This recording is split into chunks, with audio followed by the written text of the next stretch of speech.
What's going on, everybody? This is Joe, and I am back once again with a War of the Spark pre-release pack opening.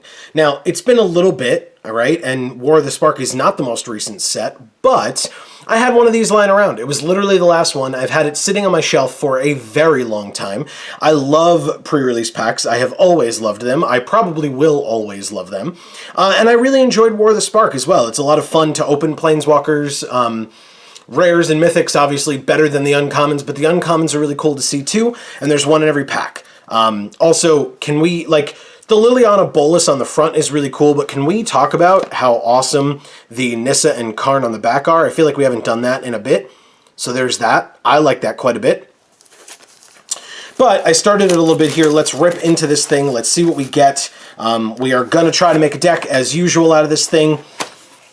We got the black D20 with the War of the Spark symbol as the 20, not bad. And pull the inside out. The code is not going to work, but I still won't show it to you. I will show you the wall, and in fact we can use that wall as the gauge here for how much we're going to zoom in. Very good. So it's a wall token. It's actually a little bent. Not that it matters, because again, there's a code on the back for Arena, which does not work anymore. There's the little insert thing that's always in there. And onto our, sorry, if you've never seen a pre-release pack before, there's also a divider for your deck for inside of the deck box. Onto our promos, we have Watley, the Sun's Heart, as our Planeswalker promo. She is an uncommon Planeswalker. Pretty nice. I like the foiling pattern for her a lot. Her armor looks amazing. Really, really cool. And our rare or mythic promo is Fibblethip the Lost. Look at that. And the Eternals behind him look really sweet in foil too. I apologize for not taking it out of the package, but those are the only two things in this little plastic sleeve. So there you go. Now onto the packs, obviously. First is a Liliana pack, same as the front art. And inside of that pack, we have a War Screecher. Oh, by the way, I guess if we're talking about playability, like, Fibblethip's okay, but I feel like it's a very big build-around, and I'm not a huge fan of Watley. I mean, I guess if we get a bunch of stuff that cares about toughness, sure.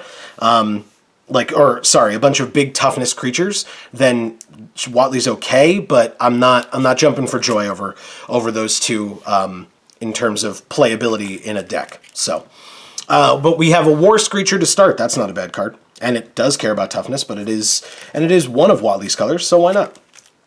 A Teferi's Time Twist, On-Crop Invader, Bulwark Giant, a Vivian's Grizzly. This is not a bad card at all. Duskmantle Operative. Spellgorger Weird. If we do the Spells deck is definitely one of my favorite decks in this format. Obviously better in draft than sealed, but still, like, it's not that hard to get going, I feel like, and this card is very, very good and get out of hand very quickly. Topple the Statue. Herald of the Dreadhorde is a very good card as well. Gateway Plaza, so if we need to fix our mana a little bit, this is not a terrible way to do it. A D-Spark is our first uncommon. Very good card if we're in these two colors. So there's that, and it's our first uncommon. Lazotep Plating is the second. I'm about middling on this. I'm not sure whether I love it, whether it's okay, whether it's not okay. It's about in the middle. You do get to amass, and then the hexproof sometimes helps. And Ob Nixilis the Hate Twisted. This card I absolutely love. You know, I mentioned earlier that it's not always as exciting to open uncommon walkers. Ob Nixilis is definitely one of my favorites. I very often don't care about them drawing cards. I just want to destroy their creatures. And especially the concept of them taking damage for drawing cards. Like, if you get to leave Ob Nixilis around at 1 for a long time, this card's great. I love Ob Nixilis a lot. And behind it, we have a Mythic in Finale of Eternity. Okay, I mean, hey, listen. We don't have to have XP 10 or more. We could just destroy 3 creatures. It's a really nice piece of removal to go along with Ob Nixilis. It works really well. We might just, so far, I think black is definitely a viable option for us. Behind the Finale, do we have a foil? Nope, doesn't look like it. No, we have a Plains and a Zombie Army token, the medium version of the Zombie Army token. Next is a Teferi pack. Wouldn't he be nice to open in this? Okay. So, we start with another on-crop invader, something to be aware of. That is our second of these. Another Bulwark Giant, second one of these. This is 6 mana, though. Crush Descent is fine. It's a 4 mana counterspell, but it works really well and it amasses, so something to keep our eye on. Sorin's Thirst is just okay. I was a lot higher on this card, I think, towards the beginning of its life, and then realized that it kills very few things. It feels really, really good early game, but if you draw it late, it just does very, very little. A Crawl Stinger, this card's fantastic. An Arlen's Wolf, also quite good, better with cards that care about wolves, of which there is one that I am thinking of in particular. There's an Iron Bully. This card's fine if you can get more counters on it than just the one that it starts with. This card can be very, very good with the Menace. A Callous Dismissal. This is a great card. Amass plus bounce, and it's only 2 mana. Very, very nice. Nahiri Stoneblades, I'm not a huge fan. A Vizier of the Scorpion is a very good card at uncommon, and if we're doing a mass, like this is a very, very good card, and again, it's our first uncommon in this pack. Neoform, I'm not as high on this card. I know Amy likes this card a lot. Maybe we'll just give this to Amy, but yeah, this is a Neoform as our second uncommon, and the Wanderer is our third. I like the Wanderer as well. I have lost many games of Magic to forgetting or misplayed a lot in Magic because I forgot her static ability. So yeah, that could be great. And again, exiling creatures, it's just more and more removal. If we combine this with Despark and the Finale and Ob Nixilis, we have a lot of removal in this deck. So yeah, the Wanderer is pretty good. And behind the Wanderer, rare or mythic, is Deliver Unto Evil. I don't know that I'm as high on this card. The art is insane, don't get me wrong. Really, really nice. But it's probably not what I'm looking to do in this deck, or in Limited, really. And behind it, we do have a foil, and it is a foil Spellgorger Weird. There is a lot going on in this foiling, and it is awesome. Really, really nice. I love the like Spell Keeper Weird in the background is foil, too. He looks kind of good. So yeah, a good card. We now have 2 of these, although I think our white-black is calling to us a little bit more than our red. And behind it, a Swamp and a Wall token. Next is Liliana again. She did well for us the first time. Let's see what she has for us in this one. She has, to start, a Kiora's Dambreaker. A Raging Crunch. Very good. We don't have the Crunch Wrangler yet, but still, Raging Crunch is pretty darn good. Gideon's Sacrifice, R.I.P.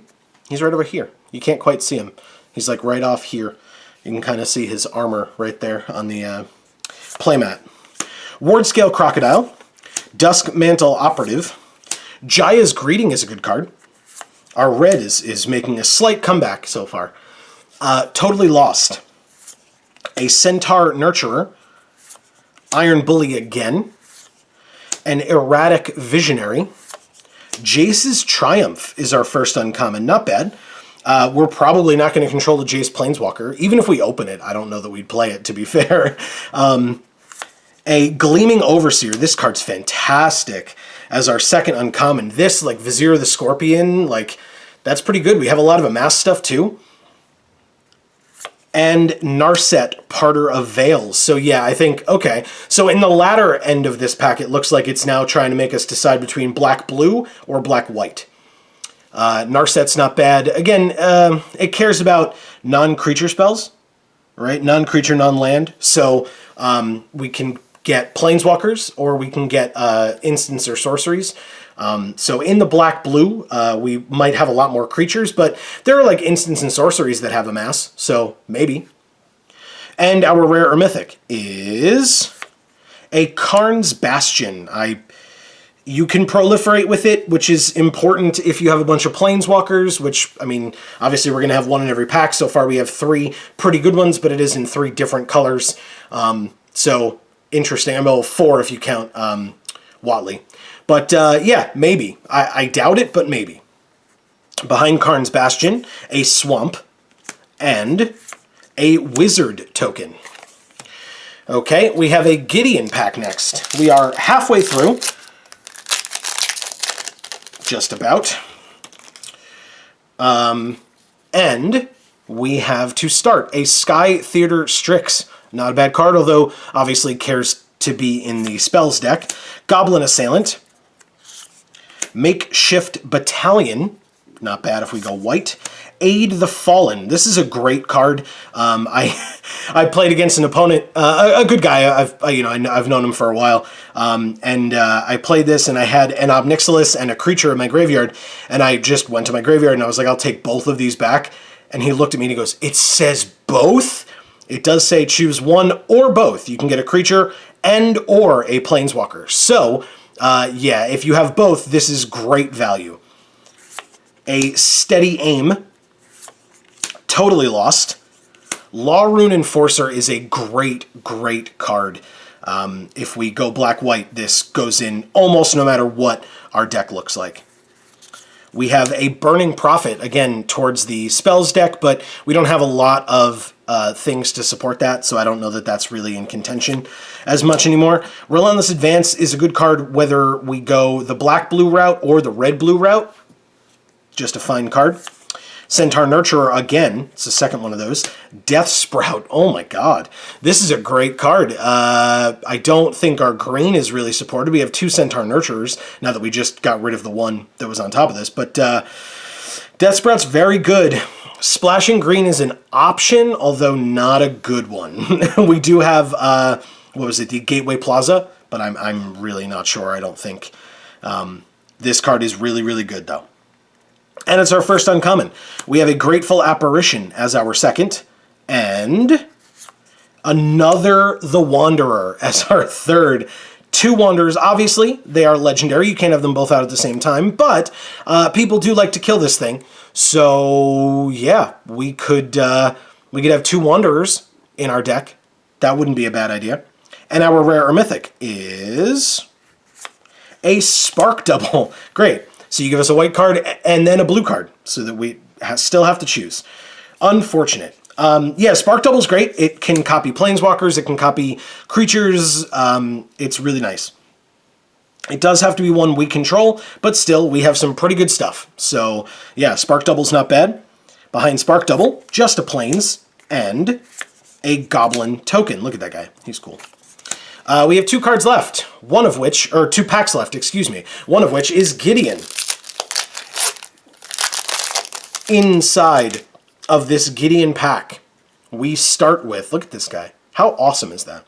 It is an Invading Manticore.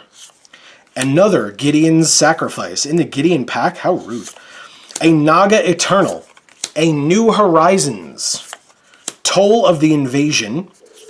A Defiant Strike. Not bad. Mana Geode. Okay, so if we really need to fix our mana, not a bad way to do it. A Thunder Drake, good card for the spells deck. Charmed Stray, I am not a fan, and it's our first one, so even more so. Vraska's Finisher, I am a fan of. This card's great. And Eternal Skylord, my god, it really wants us to do the token strategy, but we also have 2 Wanderers. That is rough. That is a really rough thing. But so here is an Eternal Skylord. These are very good uncommons for the Amass deck. We have a Dovin's Veto. This card's not bad. It wouldn't push us into white-blue, although it could, I guess. But probably not. I don't know. I have tough choices to make off-camera that you guys don't have to worry about. And then behind it, our third uncommon is a...